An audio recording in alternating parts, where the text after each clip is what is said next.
Dear learners, in this session, we shall be discussing NGO initiatives in alternative education. This topic is taken from Unit 2 of Block 2 of course MES 048 of PG Dema program. In this session, we will be focusing on some questions and we'll try to find out the answers of these questions. Now my question 1 is, what are NGOs? Question 2, what are the different types of NGOs?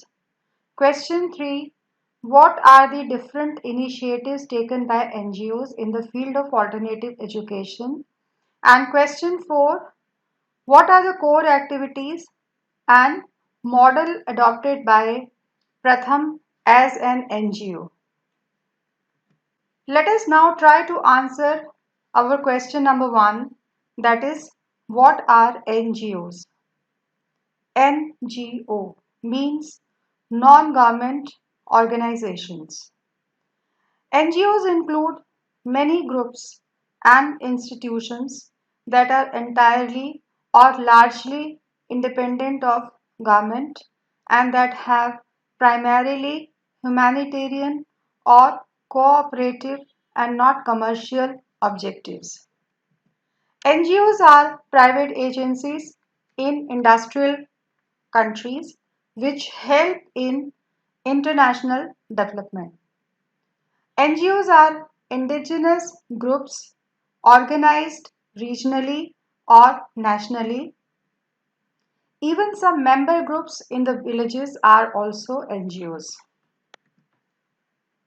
Question number 2. What are different types of NGOs? NGOs include charitable and religious institutions that mobilize private funds for the development work, distribution of food, and family planning services. And they also promote community organization. NGOs also include individual initiatives, community associations, and women's groups. Some citizen groups that raise awareness and influence policy are also NGOs. Now let us discuss some important features of NGOs. NGOs do not represent a homogeneous category of organizations and are known by different names such as voluntary agencies, action groups, activist groups.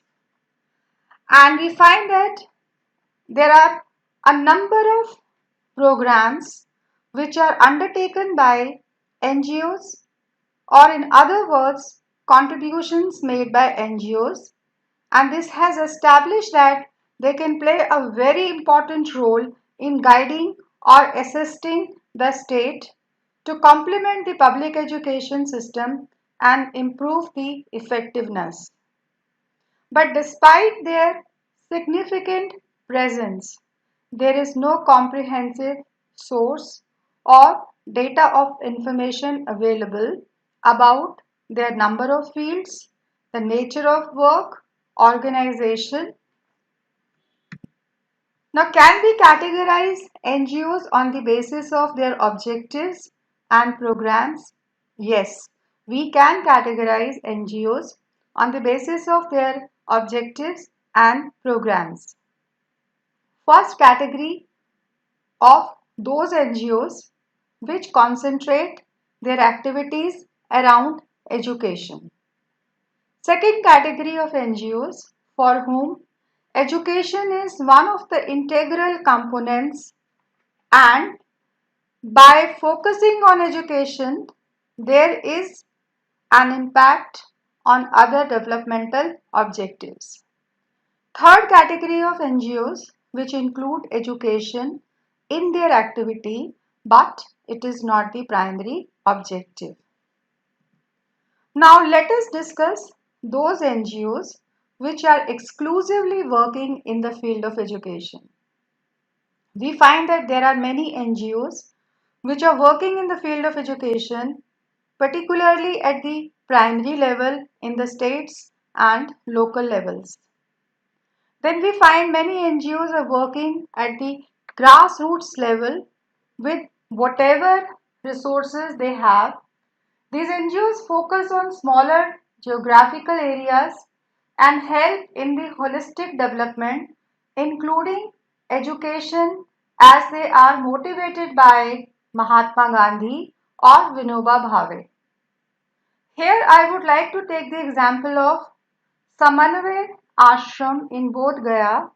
This NGO brought children of Musahar's community, a community of rat catchers which suffered discrimination, into the fold of education and have adopted their mother tongue as a medium of instruction for grade 1. We always talk about basic learning principle of teaching through mother tongue. This NGO has even developed the primer and grade 1 books in handwritten form in an exercise book. This NGO did not have enough funds to make many copies, so they have handwritten about 5 to 10 copies and provided them to the students. Then there are NGOs for which education is one of the integral components. Let us now discuss some NGOs which come in this category. First such NGO we would like to discuss here is the NGO Forum. This was established in 13 cities between 1987 and 1992 with more than 60 organizations working with street children. This forum promoted networking and coordination among NGOs, groups, and individuals who were keen to initiate a common program of action in the areas of healthcare, education, awareness building. Then a campaign was launched against child labor in 1992 for eradication of child labor. Then we find that another NGO, Yuva, working for marginalized children in Mumbai, also facilitated the formation of Udan, meaning flight, a forum of street children and youth which discontinued in 1994 due to lack of resources. Then Bachpan Bachao Andolan. This was established in Uttar Pradesh in 1993 as a strategy by the South Asian Coalition of Child Servitude SACCS, a Delhi-based NGO. Now the Bachpan Bachao Andolan made efforts to free children from child labor bondage, mobilize public opinion, and they also tried to build pressure groups for implementation of child labor laws and rehabilitation schemes. This Bachpan Bachao Andolan is the nodal action wing of SACCS and it has state units in Uttar Pradesh, Bihar, Madhya Pradesh, Rajasthan, Maharashtra, Haryana and Delhi. Besides freeing children from child labor, the group has also set up non-formal education centers for working children and a Mukti Ashram in Delhi for 60 bonded child workers who have been freed.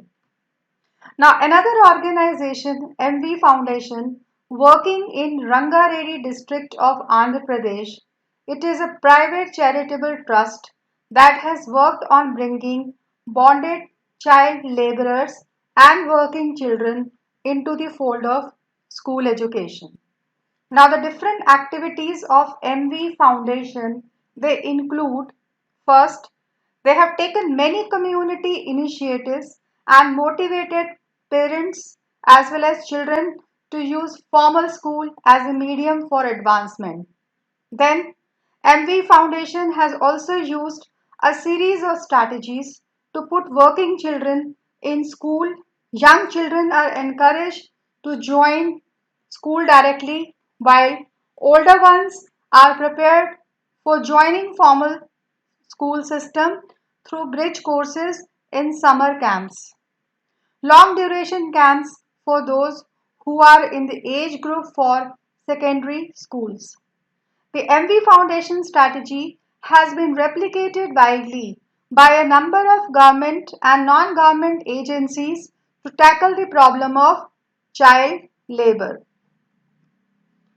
Now let us discuss the core activities and the model which is adopted by the NGO called Pratham.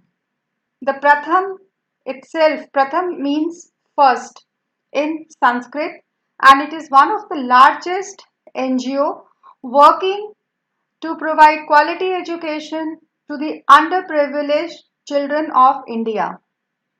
Pratham started in 1994 with UNICEF support to address the total lack of preschool facilities for the urban deprived children in Mumbai. It set up few balwadis, that is preschool centers, whose number has increased now significantly. Now, the model which was adopted by Pratham is a community based, low cost, early childhood education. Pratham is working for universalization of pre primary and primary education. In 2007, with the support of the William and Flora Hewlett Foundation, Pratham launched the Read India campaign, an innovative low cost effort to reach around 100 million children in India who cannot read, write, or do basic mathematics. In 2010, with the continued support of Hewlett Foundation, the Read India campaign has entered its second phase, focusing its attention at the village level and addressing more advanced levels of learning. Then Pratham also set up a Pratham Council for Vulnerable Children in 2001, which has been working with vulnerable and working children to help them receive basic education and live a better life. The programs of the Council include prevention, rehabilitation, repatriation, reuse, and education of vulnerable and working children.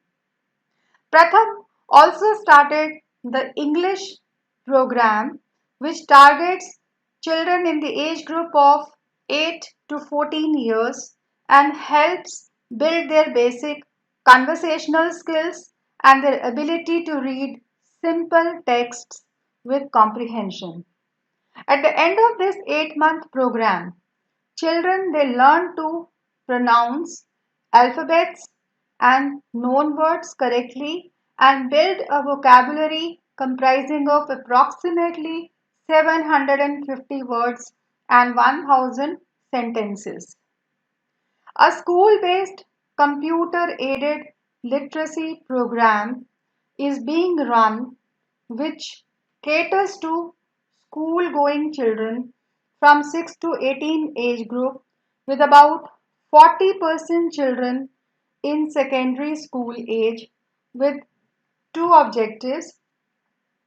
First, to impart children basic learning levels using information technology, and second objective, to give them relevant information technology knowledge and skills. Then we find that Pratham has also contributed towards annual status of education report. This annual status of education report, which is supported by google.org, evaluated India's status of education. Annual status of education report is the only annual measurement of basic literacy and numeracy conducted at scale in India today, and its widespread dissemination has helped to focus government attention on the issue of learning. PACE, the Skills Training Program. This is another program based on vocational skills, and it targets at the economically disadvantaged youth in the 18 to 13-year age group who have not been able to complete their formal education and also do not have the required vocational skills to be gainfully employed. This program has many features like training youth in marketable, relevant skills such as banking, agriculture, hospitality, then helping youth to start their own businesses. Next, I move to the Early Childhood Care and Education ECCE. Pratham has also set up ECCE centers in 2007 to make use of the experience that the NGO has in early childhood care and education. Now, the activities of the ECCE Center include training in ECCE, that is the key activity of the resource center. Trainings are conducted for government and private preschool teachers as well as volunteers from within the community. The center is also collaborating with ICDS, that is Integrated Child Development Services, to train the Anganwadi workers. In addition, information on ECCE is also provided to mothers and poor people from urban as well as rural areas to empower them with knowledge as well as skills. Then ECC centers have been established in Maharashtra, Hyderabad, and Allahabad, and efforts are being made to set up more such centers. In Pratham, both school system and communities they work together for planning and implementing programs. Volunteers, mainly women belonging to same communities as the children, participate in the implementation of the intervention at the grassroots level. Dear learners, you can reach me at these two email addresses. Thank you very much for the session.